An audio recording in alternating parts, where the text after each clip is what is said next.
ആരെയാണ് ആദ്യം സൃഷ്ടിച്ചത്? ആദത്തെയും ഹവ്വയെയും. എന്നിട്ട് താമസിക്കാൻ എവിടെ കൊണ്ടുപോയാണ് ആക്കിയത്? എസ്ഐയുടെ ഫ്ലാറ്റിലല്ല, ഏതും തോട്ടത്തിലാണ്. എന്നിട്ട് എന്താ തിന്നാൻ പറഞ്ഞ? കോഴി ബിരിയാണിയാ? ഫ്രൂട്ട്സ് തിന്നാനാണ് പറഞ്ഞത്. അപ്പോൾ മനുഷ്യന് വിധിയുള്ള വിധിപ്രകാരമുള്ള ഭക്ഷണം എന്താണ്? ഫ്രൂട്ട്സ്. നമ്മൾ തിന്നണോ? അപ്പോൾ ഫ്രൂട്ട്സിന് പറ്റിയ ഒരു കരളൊക്കെയാണ് നമുക്ക് തന്നത്. നമ്മളതിൽ നിന്ന് മാറി മാറി മാറി പലതുമൊക്കെ തിന്നാൻ തുടങ്ങി, കൃഷി ചെയ്യാൻ തുടങ്ങി, പിന്നെ കൊന്നു തിന്നാൻ തുടങ്ങി. ആദിമകാലത്തെ മനുഷ്യന് ഒരു ജീവിയെയും കൊന്നു തിന്നാൻ പറ്റില്ലായിരുന്നു, അറിയില്ല. ഇപ്പം ഞാൻ നിങ്ങൾക്കൊരു ആടിനെ ഇട്ട് തരാം, ആടിനെ കൊന്നു തിന്നുമോ? മനസ്സുകൊണ്ടും നമുക്ക് തോന്നുന്നില്ല. പിന്നെ വേണമെങ്കിൽ വാക്കത്തിക്ക് പോകണം. പക്ഷെ ഒരു പുലിക്ക് വാക്കത്തി വേണോ? കാരണം അതിൻ്റെ ഭക്ഷണം അതായതുകൊണ്ട് അതിനെ കൊന്നു തിന്നാനുള്ള എല്ലാ ഉപകരണങ്ങളും അതിൻ്റെ ശരീരത്തിൽ തന്നെ ഫിറ്റ് ചെയ്ത് വിട്ടിരിക്കുകയാണ്. അപ്പം നമുക്ക് പറിച്ച് തിന്നാനും പെറുക്കി തിന്നാനേ കഴിയുള്ളൂ. പക്ഷെ ആയുധങ്ങൾ കണ്ടുപിടിച്ചതോടെ നമ്മൾ വേട്ടയാടാൻ തുടങ്ങി. കാട്ടാന വന്നാലും കടുവ വന്നാലും അതിനെയൊക്കെ നമുക്ക് നേരിടാനുള്ള തോക്ക് സഹിതമുള്ള സൗകര്യങ്ങളായി. അപ്പോൾ നമ്മൾ പതിനെയും കൊന്നതിന് തിന്നാൻ പറ്റിയതിനൊക്കെ നമ്മൾ തിന്നാൻ തുടങ്ങി. പിന്നെ വളർത്തി തിന്നാൻ തുടങ്ങി. ഇതെല്ലാം കരൾ ചെയ്യേണ്ടി വന്ന അമിത ജോലിയായിട്ട് വന്നു.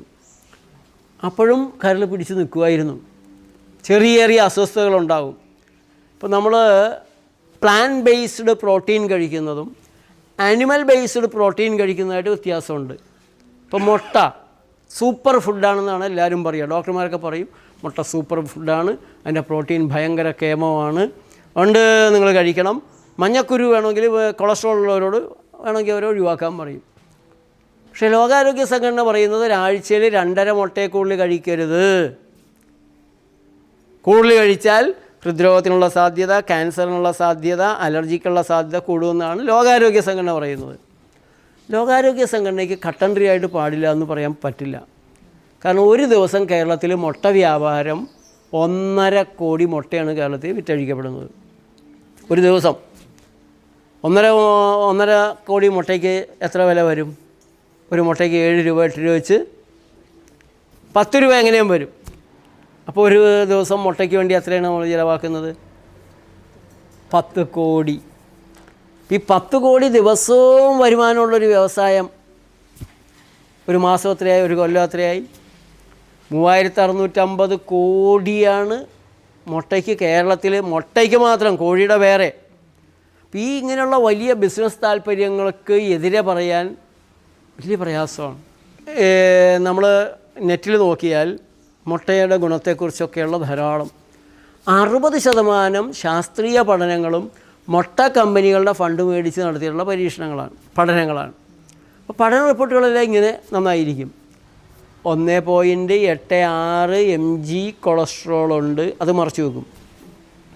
ഇത് വലിയ പ്രോട്ടീൻ ഉള്ളതാക്കിയെന്ന് പറയുന്ന ശാസ്ത്രീയ പഠനങ്ങൾ ഒരാഴ്ച പഠിച്ചു, ഒരു മാസം പഠിച്ചു, 100 പേരിൽ പഠിച്ചു, 1000 പേരിൽ പഠിച്ചു.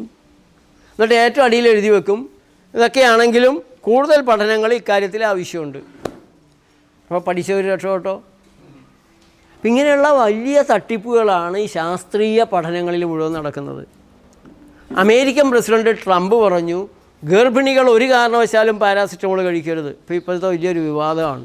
നമ്മുടെ നാട്ടിലെ പത്രങ്ങൾ ഇതൊന്നും പറയുകയില്ല. ആരോഗ്യത്തിൻ്റെ ട്രാക്കിലൂടെ പോകുമ്പോൾ തെറ്റായ ഭക്ഷണം കഴിച്ചും അല്ലാത്ത കാരണം കൊണ്ടും നിങ്ങൾക്കൊരു പനി ശരീരം ഉണ്ടാക്കുന്നതാണ്. ഹൈപ്പോതലാമസ് ഗ്രന്ഥിയാണ് ചൂട് കൂട്ടി കൊടുക്കുന്നത്. എന്തിനാണ് ചൂട് കൂട്ടുന്നത്? ശരീരത്തിൽ വേണ്ടാത്ത സാധനങ്ങളുണ്ടെങ്കിൽ കത്തിച്ച് കളയണം. ശരീരത്തിന് വേണ്ടാത്ത രീതിയിൽ ഏതെങ്കിലും ഒരു തെറ്റായ ഭക്ഷണ സാധനം കൊണ്ട് അണുക്കൾ കൂടിപ്പോയാൽ അതിനെ കൺട്രോൾ ചെയ്യണം. അതിനു വേണ്ടിയിട്ടാണ് ശരീരം ചൂട് കൂട്ടുന്നത്. ഇപ്പോൾ പാരാസിറ്റമോൾ കഴിച്ച് പനി അങ്ങ് മാറ്റിക്കഴിഞ്ഞാൽ എന്ത് പറ്റും?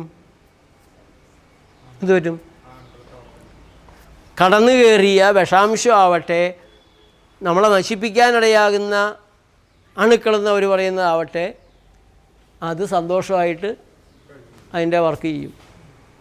ഇപ്പോൾ ഒരിക്കലെടുക്കുന്ന ഒരു പെയിൻ കില്ലർ, ഒരു പാരാസിറ്റമോൾ മതി നമ്മുടെ ശരീരത്തെ കുഴിയിലേക്ക് കൊണ്ടുപോയി പതുക്കെ തള്ളിയിടാൻ. നമ്മളത് മനസ്സിലാക്കില്ല. നമ്മുടെ വിചാരം ഇതൊക്കെ സർക്കാർ സമ്മതിച്ചിട്ടുള്ളതാണ്, ശാസ്ത്രജ്ഞന്മാർ കണ്ടുപിടിച്ചിട്ടുള്ളതാണ്, അതുകൊണ്ട് നമ്മളെ സുഖമാക്കി തരുമെന്നാണ്. ഒരു മരുന്നും നിങ്ങളെ സുഖമാക്കി തരില്ല. അതിന് പല കാരണങ്ങളുണ്ട്.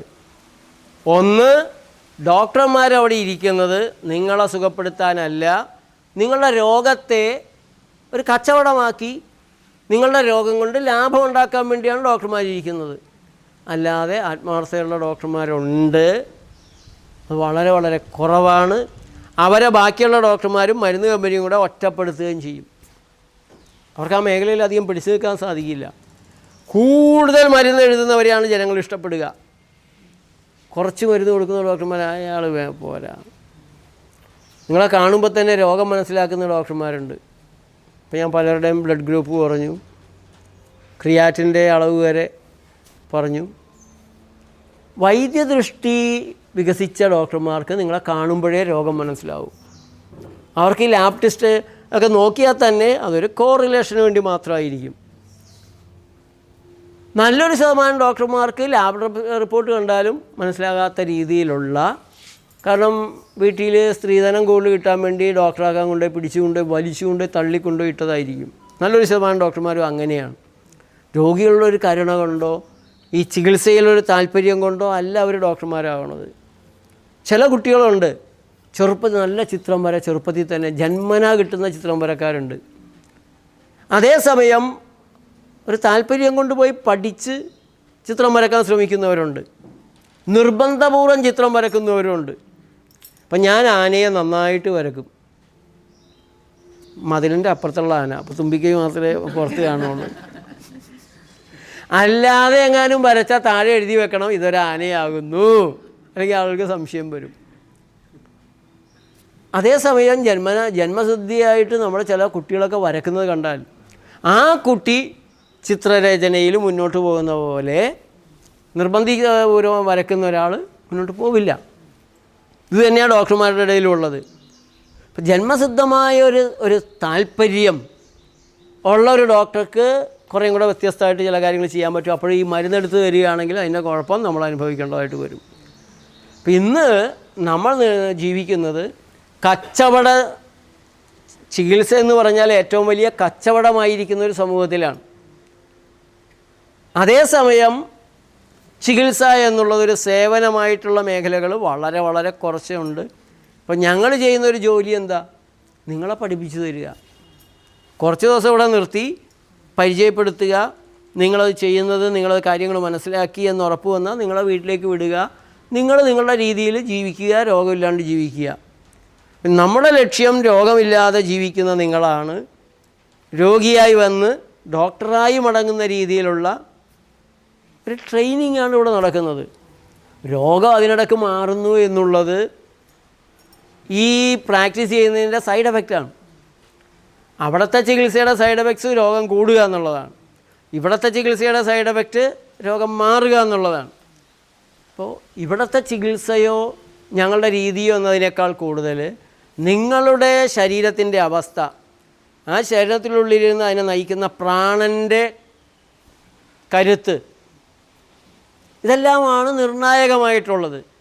ഞങ്ങൾക്ക് നിർദ്ദേശങ്ങൾ തരാൻ സാധിക്കും, ബോധ്യപ്പെടുത്തി തരാൻ സാധിക്കും. ആയുസ്സുണ്ടോ അതുവരെ ഒരു രോഗമില്ലാതെ ഒരു ക്ഷീണവും തളർച്ചയുമില്ലാതെ സുഖമായി ജീവിക്കാനുള്ള വഴിയാണ് നമ്മളിവിടെ പഠിപ്പിക്കുന്നത്. ആ വഴി ഞങ്ങൾ പഠിപ്പിക്കുമ്പോൾ ഞങ്ങൾ ആ വഴി കൂടെ നടന്നിട്ടാണ് പഠിപ്പിക്കുന്നത്.